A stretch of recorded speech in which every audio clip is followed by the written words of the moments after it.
quick follow-up to the legal status. So, where are you with that? Because some pieces have come out recently. Most recently, I think the New York Times piece that seems to question whether or not maybe it makes it feel like that's still up in the air. Is that still up in the air, or is it resolved?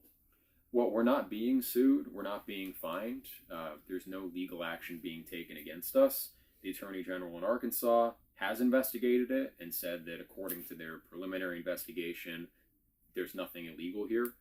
So it's not confirmed 100%. I would say many people would argue it's a gray area where, should we be allowed to do things like this? And the law isn't definite. We believe we're doing everything that's in the letter of the law of the Civil Rights Act, Fair Housing Act, all these different pieces of legislation that may apply to our case. But that's all you can do. You can do your due diligence to try to be lawful. But they say that the average person commits how many felonies a day without even realizing it. So the law, can always be weaponized, and I'm sure at some point people will bring it against us. But fundamentally, we have a constitutional right to freely associate. And if in the private domain, in our own private communities, on our own private land, we can't associate with those whom we choose, then I think that's a big problem with our system, because it's not the government's place to tell me how I'm supposed to live my life. When it affects public commerce, when it affects the public domain, then fine. But in my own backyard, on my own land, I don't think the government belongs there. Okay. Let's talk about this moniker of whites only.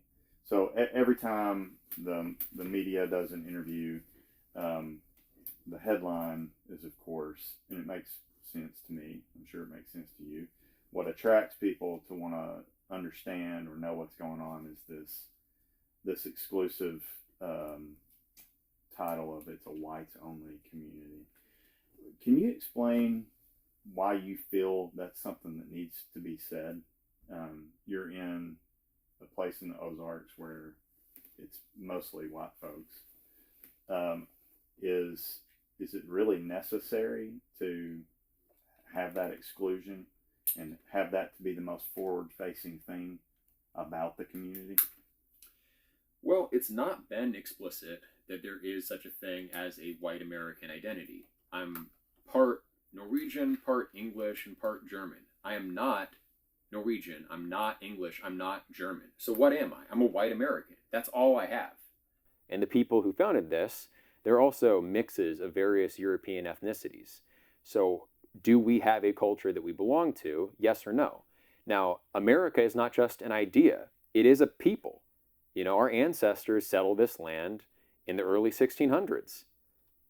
And they had forms of government that they believed in. They had European-derived arts and culture they brought with them. That's who we are. That's where we come from. But we don't have some kind of legally recognized status as a distinct ethno-linguistic cultural identity. Other groups have that. Of course, you capitalize the M in Mexican because that's recognized. This is an ethno-linguistic identity. Jew, you capitalize the J in Jew. You capitalize the B in black, right? The Associated Press, the style guide says capitalize the B because this is a distinct ethno-linguistic cultural identity. It's a people group, you should capitalize. But the W in white is, according to the AP style guide, meant to remain lowercase because that's just a racial identity, but it's not. For white Americans, that is who we are, where we've come from. America is not just the soil here. It's not just some abstract idea. And even if it was the ideas, those ideas of governance came from Europe. They came from the Anglo-Saxon common law tradition of our ancestors. So I think we want to be explicit that this is our people. We believe we are a real people. And people will say, what is white culture? And things like this, as if they're not aware of all of the European American artists and musicians and film producers and like everything that you see when you watch movies from the 1950s, 1940s, going back and read books from the late 1800s. All of that is white American culture. And there were also Black Americans here, and they did develop a distinct Black American culture.